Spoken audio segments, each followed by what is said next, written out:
Hey hey hey, it's me again, Ari Purwadi on my YouTube channel, Ari Purwadi Channel. Tempat kita ngobrolin banyak hal, tempat kita ngebahas banyak hal, dan kita kali ini akan ngobrolin cara aman beli rumah di pengembang. Sebelum kita mulai, don't forget to subscribe this channel untuk ngedukung channel ini terus berkembang. Kalau ada pertanyaan silahkan untuk tulis pertanyaan Anda di kolom komentar. Kita langsung ke tips yang pertama, cara aman beli rumah di pengembang. Yang pertama, jangan lupa teman-teman untuk ngecek keberadaan IMB yang sudah dikantongi oleh pengembang tersebut. Kenapa? Karena sebuah proyek perumahan ketika dia sudah dipasarkan, teman-teman harus ada kepastian bahwa rumah yang akan dibangun tersebut sudah memiliki izin dari pemerintah daerah atau dari pemerintah kabupaten atau pemerintah kota di mana perumahan itu berdiri, dan itu dibuktikan dengan adanya IMB. Jadi teman-teman bisa melihat, bisa mengamati gitu ya, baca juga nggak apa-apa sebenarnya gitu. Salinan IMB-nya itu mana gitu. Teman-teman perhatikan baik-baik di situ luasnya berapa, dan berarti kalau sudah ada IMB-nya, oke, berarti proyek ini memang sudah ada izin dari pemerintah kota atau pemerintah kabupaten gitu.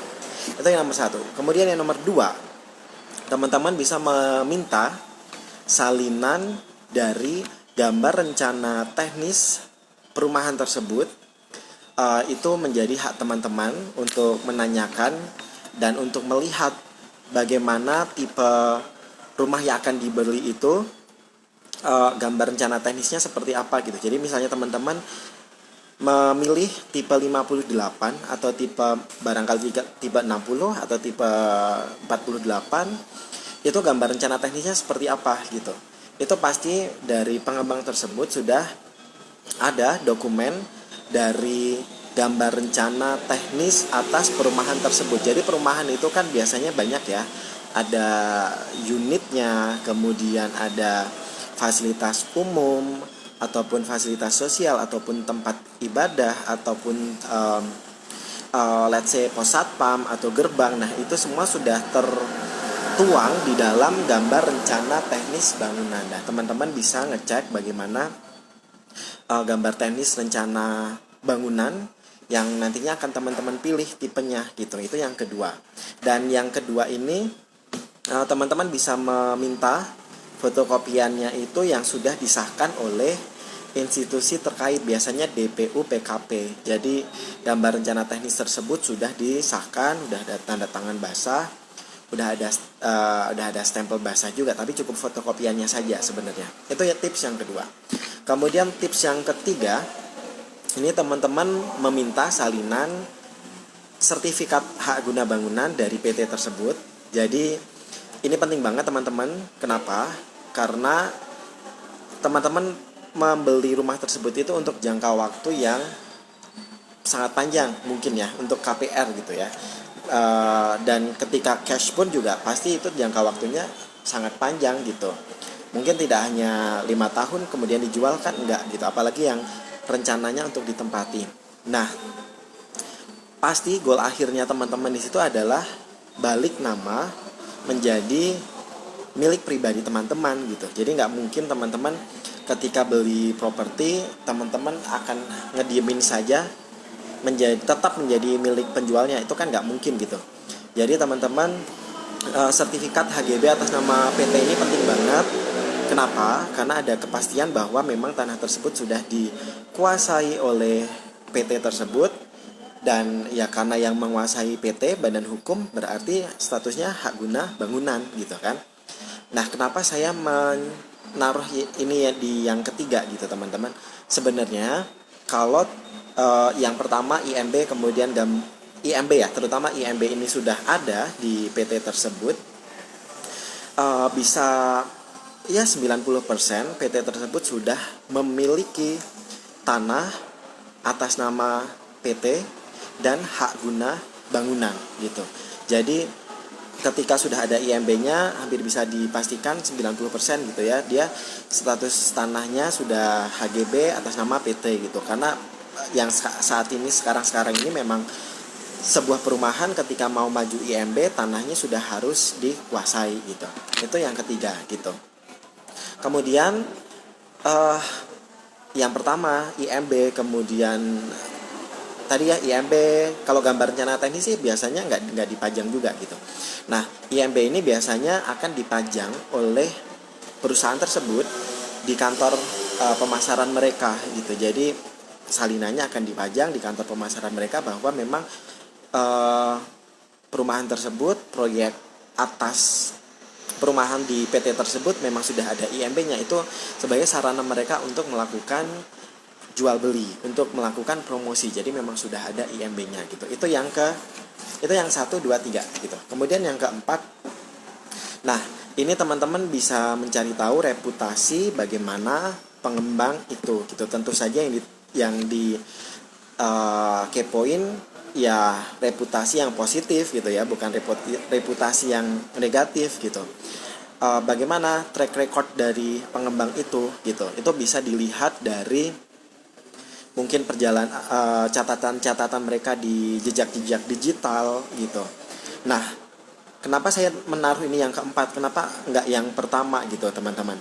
Jadi reputasi tentang pengembang ini kan mungkin banyak dikaitkan dengan pengalaman pengembang itu gitu ya. Sudah berapa proyek yang dijalankan, sudah berapa lama yang pengembang itu menjalankan bisnisnya gitu kan. Tapi memang untuk tahun 2020, 2019, 2020 ini banyak bermunculan pengembang-pengembang baru yang dia baru mengerjakan satu kawasan perumahan atau 2 kawasan perumahan gitu.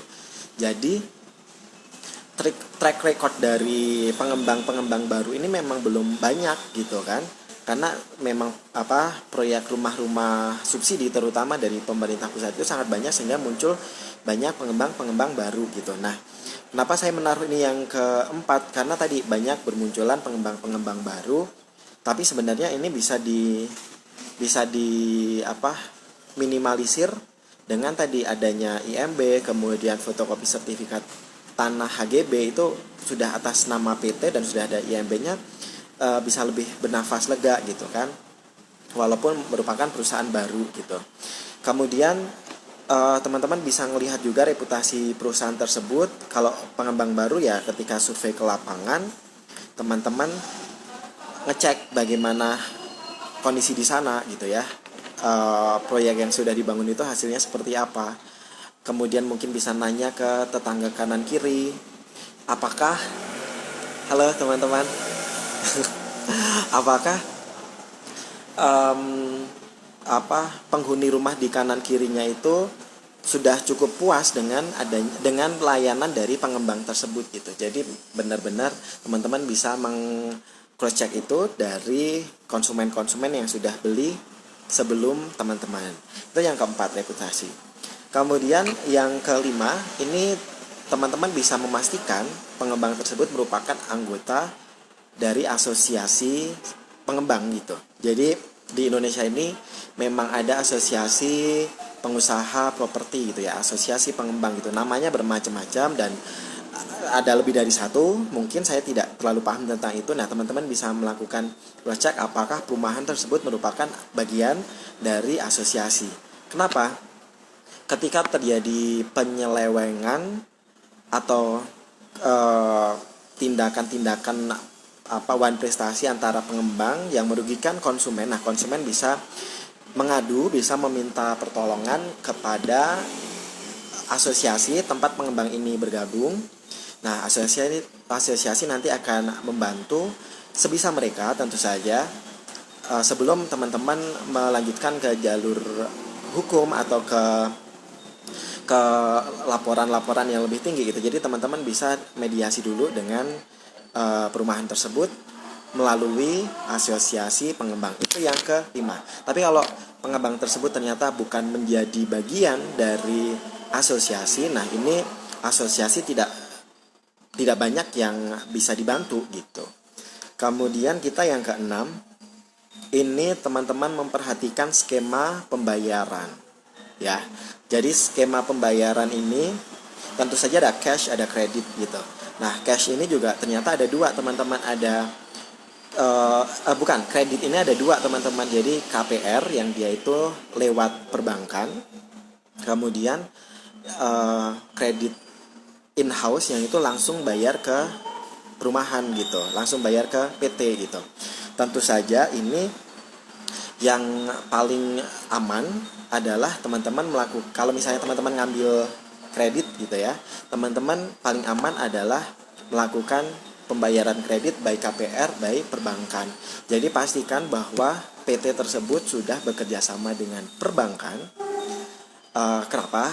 Jadi di sini amannya itu ada beberapa alasan teman-teman. Yang pertama pihak bank ketika memilih sebuah PT untuk dijadikan rekanan mereka dalam penyaluran KPR ini, syarat-syaratnya itu sangat kompleks dan melalui berbagai macam penelitian, bukan penelitian sih, tapi pemeriksaan gitu. Jadi ketika sebuah PT dia sudah disetujui, sudah di ACC fasilitas KPR oleh perbankan, ini mereka sudah melalui pemeriksaan yang sangat bertahap gitu. Kemudian pun sama gitu.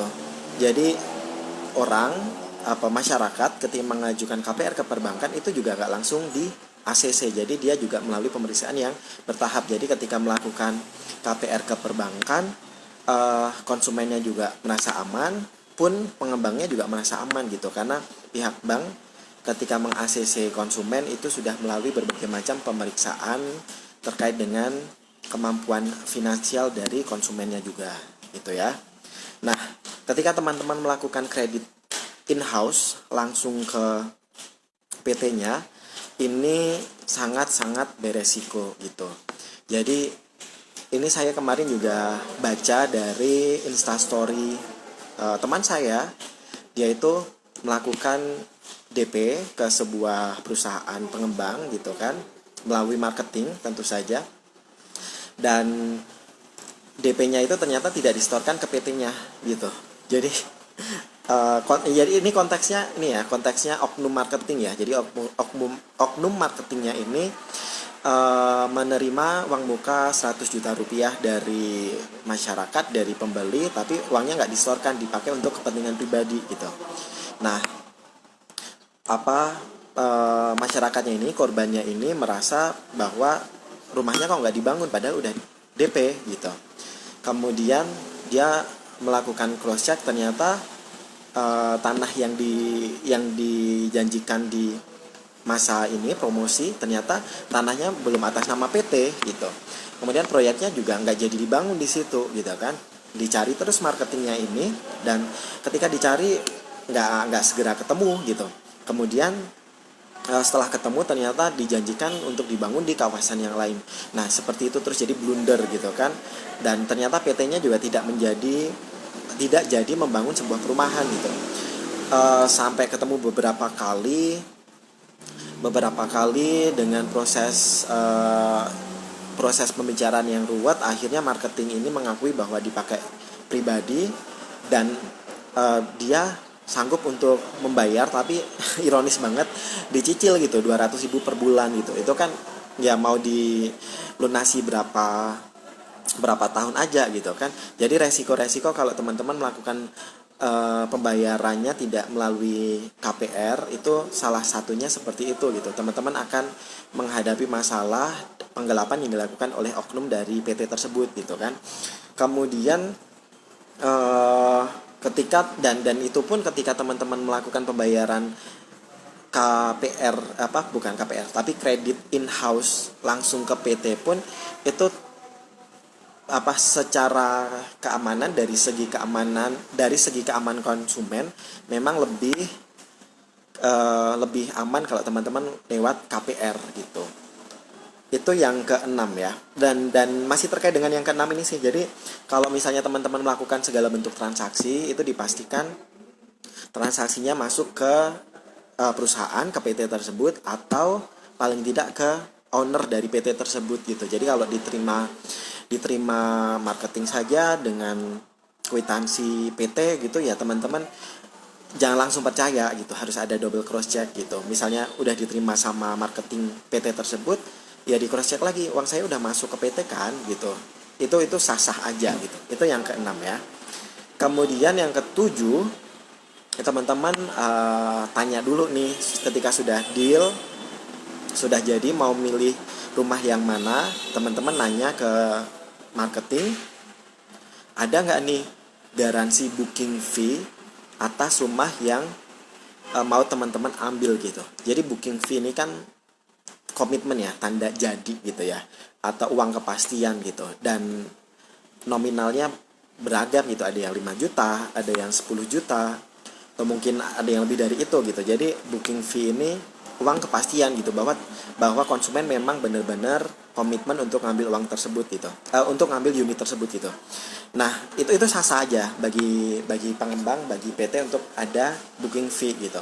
Nah teman-teman juga tanya nih, itu ada garansinya nggak booking fee saya gitu.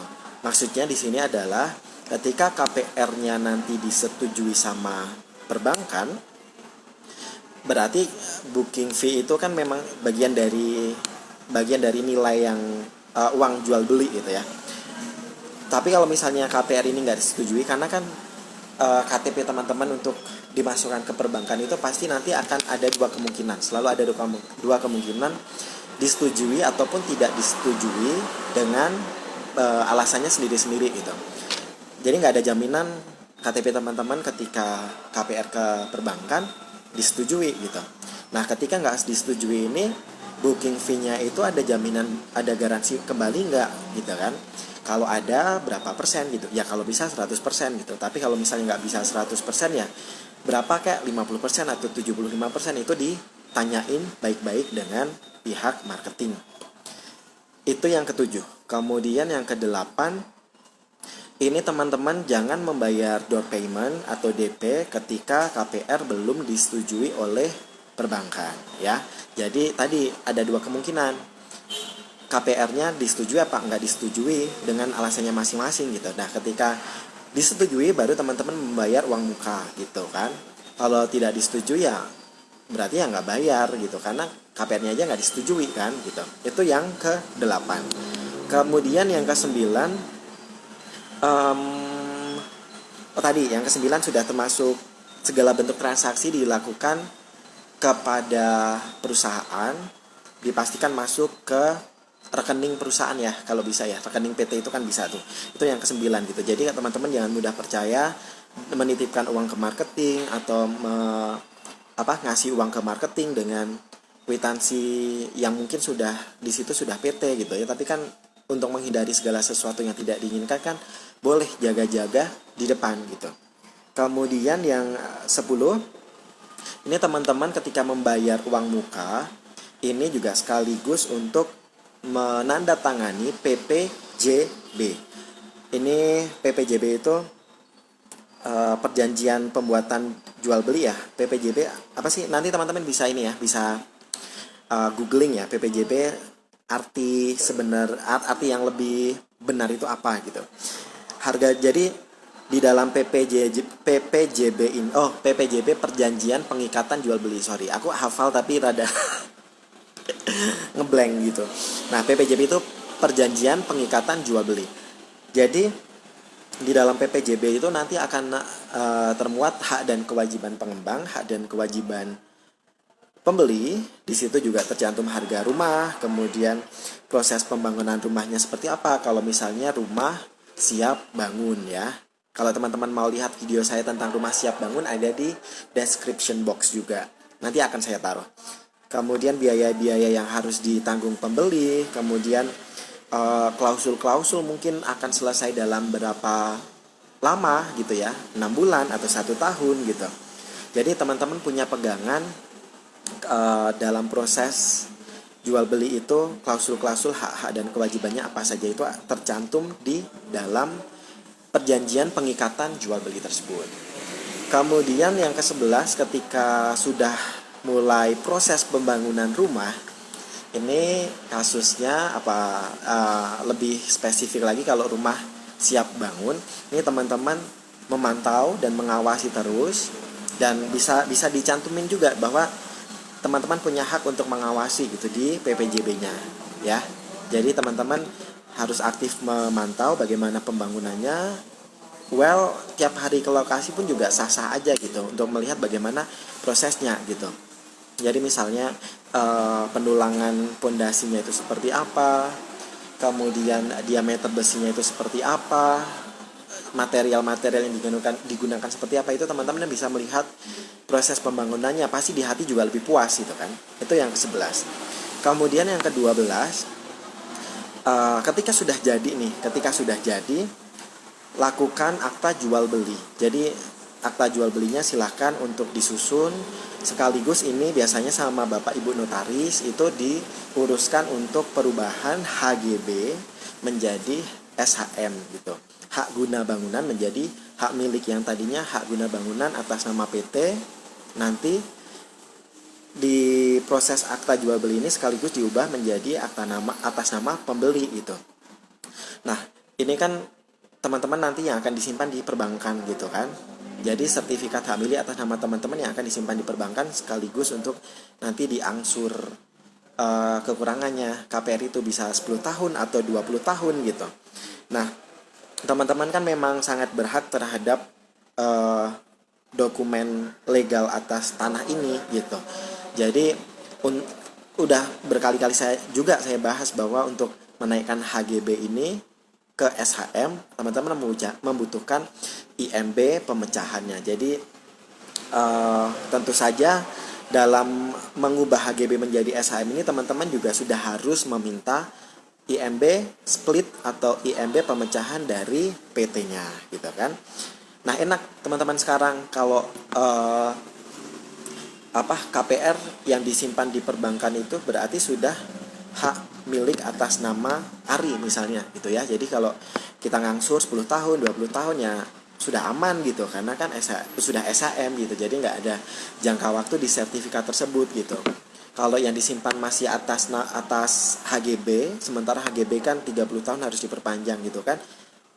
Ya tetap aja was-was gitu. Jangan-jangan nanti saya udah kelar kredit tapi ininya malah sudah diambil negara karena sudah 30 tahun nggak diperpanjang gitu. Jadi tetap ada rasa was-was di situ gitu. Kemudian yang ke-13, ini teman-teman minta garansi dalam proses pasca rumah itu dibangun gitu. Jadi ada garansi bangunan, itu kalau bisa tercantum juga di PPJB ya, di perjanjian pengikatan jual beli. Jadi garansi bangunan ini isinya adalah kalau terjadi kerusakan atas bangunan tersebut dan itu tidak disebabkan oleh pemohon, sesuatu yang terjadi secara natural, tidak atas kesengajaan oleh pemilik rumah, itu perbaikannya akan ditanggung oleh PT gitu. Jadi itu tercantum di dalam PPJB gitu. Biasanya durasi untuk garansi bangunan ini 6 bulan gitu ya teman-teman. Jadi 6 bulan setelah bangunan selesai dihuni, serah terima, ada kerusakan nanti ditanggung perbaikannya oleh PT. Dan itu dibuat secara tertulis dan sah. Karena kalau tidak tertulis, hanya sekedar lisan aja, itu nanti terjadi sesuatu yang tidak diinginkan. Misalnya PT-nya mengelak atau tidak bersedia gitu kan. Sementara teman-teman kalau misalnya ada kerusakan dan harus ditanggung sendiri kan juga lumayan menguras isi dompet gitu. Jadi untuk menghindari dana yang membengkak untuk perbaikan kerusakan rumah itu harus ada garansi bangunan secara tertulis dan sah. Itu kalau bisa 6 bulan atau mungkin 1 tahun maybe gitu. Baik itu teman-teman untuk pembahasan kita cara aman membeli rumah di pengembang. Ada 13 poin tadi, semoga bermanfaat pembahasan dari saya kali ini. Terima kasih sudah bergabung. Don't forget to subscribe dan jangan lupa untuk dukung terus channel ini berkembang. Saya Ari Purwadi undur diri. Wassalamualaikum warahmatullahi wabarakatuh.